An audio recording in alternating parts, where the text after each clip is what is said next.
Bwana, kwa taarifa za kimichezo, burudani, siasa, Tanzania nyumbani mpaka duniani kote, basi hapa kwa Robi TV ndo nyumbani, na sisi tunasema bwana subscribe Robi TV. Paka saizi saa 12 kama waziri wa kilimo sijapokea notice yoyote. Mazungumzo yanaendelea na yanaongozwa na waziri wetu wa mambo ya nje. Lakini wakati mazungumzo yanaendelea, sisi hatuwezi kuendelea kuishi kuwa denied right hiyo.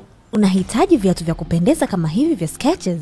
Vinapatikana katika maduka yote ya Skechers hapa jijini Dar es Salaam, ikiwepo Mlimani City, Aura Mall na jingine lipo kwenye shopping mall mpya ya Morocco Square. Utapata viatu vya aina tofauti tofauti, vya mazoezi, vya kutembelea, vya watoto na vya wakubwa.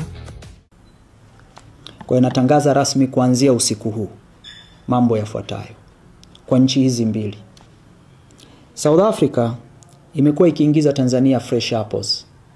Kwa hiyo kuanzia leo ni marufuku kuingiza fresh apple ya South Africa Tanzania. South Africa inaingiza matunda mbalimbali yakiwepo zabibu na mengine.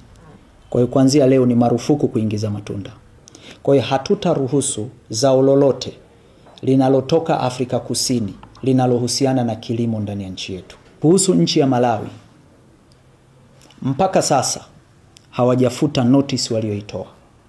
Kwa hiyo ninatangaza rasmi ni marufuku mazao yoyote ya kilimo kutoka Malawi kuingia ndani ya Jamhuri ya Muungano wa Tanzania kuanzia leo. Lakini mbali na hapo, kwa nchi zote mbili hizi, hasa Malawi, hatutaruhusu zao lolote la transit kupita ndani ya Jamhuri ya Muungano wa Tanzania. Lakini la tatu kuhusu Malawi, mahindi yote walioyanunua kwa ajili ya kutatua tatizo lao la njaa kwao hayatoenda Malawi. Hatutayapeleka.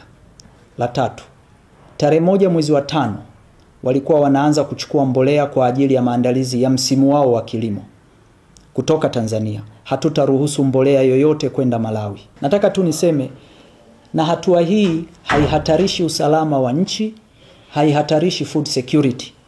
Hakuna Mtanzania atakufa kwa kukosa zabibu ya Afrika Kusini. Hakuna Mtanzania atakufa kwa kukosa apple ya Afrika Kusini. Kwa hiyo tunachukua hatua hii kuprotect our business. Hii ni biashara, lazima wote tuheshimiane.